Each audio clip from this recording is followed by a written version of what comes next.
it gonna rain?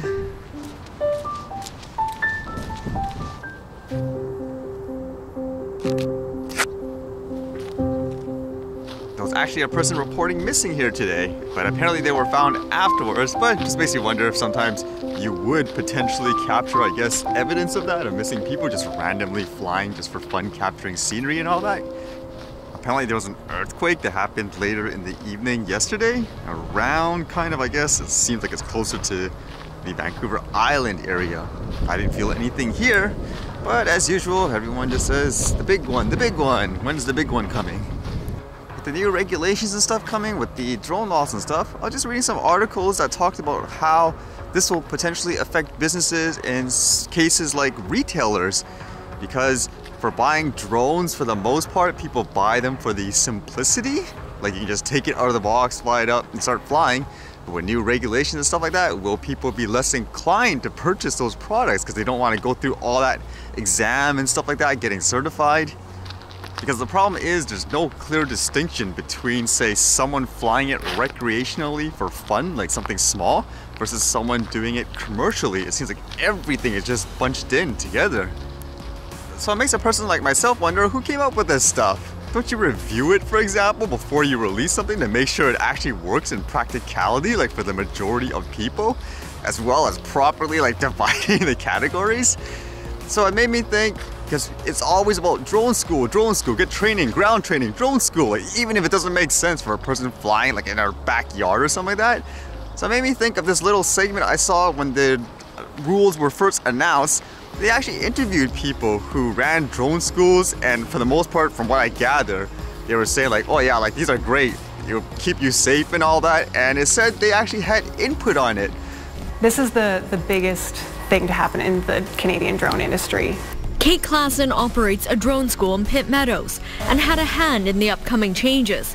She says all drone users will now have to get licensed by taking a mandatory online exam, which she helped develop.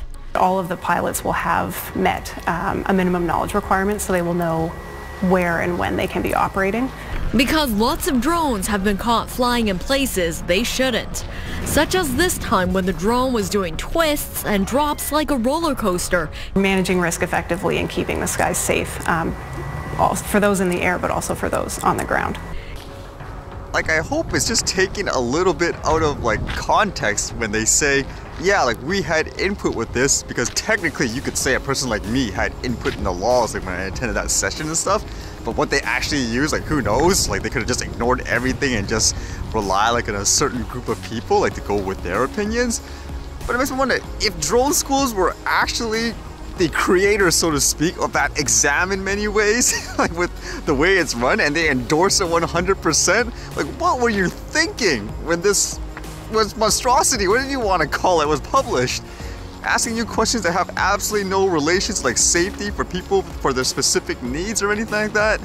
Add that on top of like how there's a regulation where people like me can't even tell people like what the specific questions are in the tests. Like, man, who came up with this crazy system?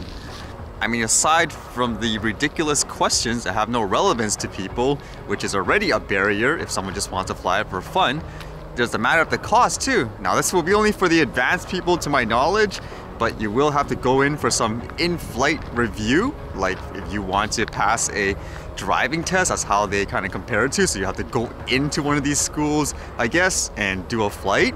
And when you were saying you were quoted at about $200 to do that flight test, again, it could have been just taken out of context with interviews like that. I mean, it could have been in reality, it's just Transport Canada going up to those schools saying, oh yeah, we're thinking of just, you know, keeping that complex system, like in terms of the training material, what you guys already have for the advanced users, like, would you basically agree with that? And then basically they just go, okay, why not? I mean, we do it anyways.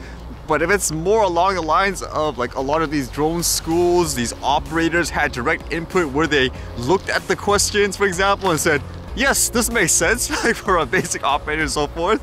Yeah, I don't know how to feel about that. Like the next time, like I'd have to, in some ways, be forced to go by like one of these schools or something like that. Like I guess one of the examples a lot of people mention, I don't know if it's entirely true, but like in the US, if you want to do it commercial anyways, you have to do like a test, and there's questions about meteorology. And a lot of people are saying that's completely like outdated because nowadays there's so many more ways for you to tell like how's the weather to determine whether or not you can fly. I mean, I guess the funny way to think about it in terms of meteorology questions and stuff here, like they want you to learn things like Nav Canada to learn about like the weather and stuff. Whereas here, if you're flying like as a regular person, for a lot of people, do you know how I tell whether or not you can fly or not in the weather? You just walk outside and look at it. It's as simple as that. If you're not in any of those airspaces, have no danger to aviation or anything like that, it's that simple. I'm genuinely curious if there's any drone schools in Canada that can look at this process and those questions with a straight face and say, like, for people like a basic flyer in a modern day life and say, yep, they all make perfect sense. And we'll love to teach you it. Come by.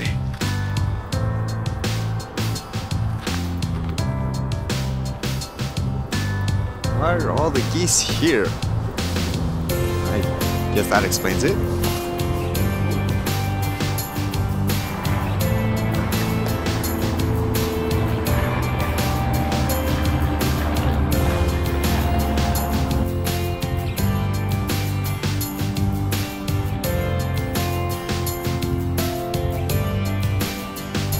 They say they're taking up the whole area here for the filming.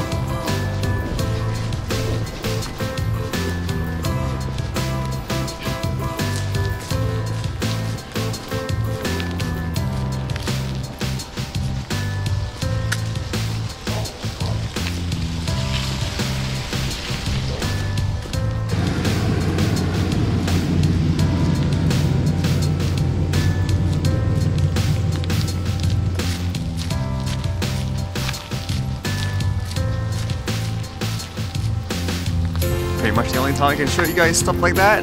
Wouldn't it be fun if I could show you more? Like I said in the year-end video, so awkward having to keep that side of the world on mute all the time.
Alright, see you guys later.